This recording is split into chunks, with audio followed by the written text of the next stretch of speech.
Udaipur police की बड़ी सफलता।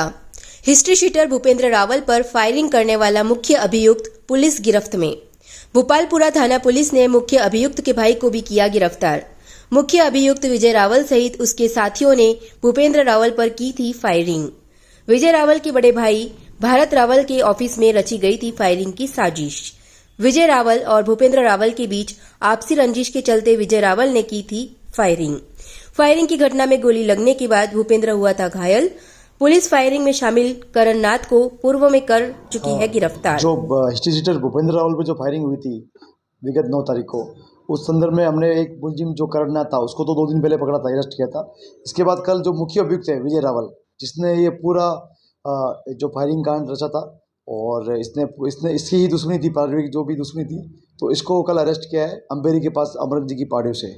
ये पुलिस के से बचने के लिए वहाँ से भाग रहा था, पहाड़ी से कूद भी गया था, जिससे उसकी कोई टांग भी चोटिल हुई है, उसको इलाज भी कराया हमने और कल नियमानुसार उसको अरेस्ट किया गया है। और अभी तक की जानकारी में ये सामने आया है कि भाई ये इसके और भूपेंद्र रावल के बीच में शुरू से ही पारिवारिक रंजिश थी और कुछ समय पूर्व भूपेंद्र रावल के साथियों ने इसके साथ मारपीट की थी।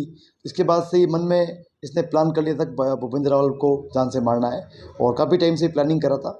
और इसी प्लानिंग के क्रम में करणनाथ, रवि मित्तल और विजय ने मिलकर ये प्लानिंग करके 9 तारीख को भूपेंद्र रावल जो जिम से बाहर निकल रहा था बीएन कॉलेज के पास, वहाँ उन्होंने फायरिंग करके ये फरार हो गए थे।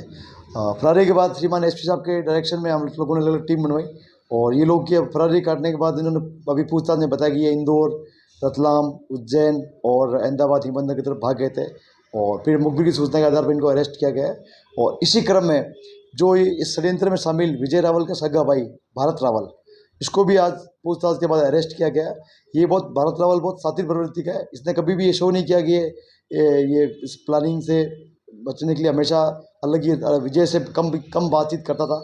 और ये जिस दिन घटना हुई उस घटना के बाद ये फ़ोन बंद करके दाहोद एमपी की तरफ भाग गया था, जिसको विजय के अरेस्ट करने के बाद विजय और करण के पूछताछ और अन्य साक्ष्य के आधार पर भरत को भी प्लानिंग में 120 में षड्यंत्र रचने के शामिल में अरेस्ट किया गया है।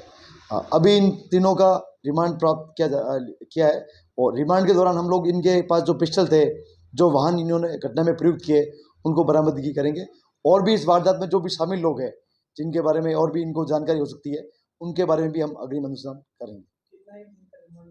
अभी रिमांड पेश किया है, 4 दिन का रिमांड मांगा हमने माननीय न्यायालय से। उसके बाद रिमांड प्राप्त होने के बाद हम अगली जो अग्रिम हमारा जांच शुरू करेंगे।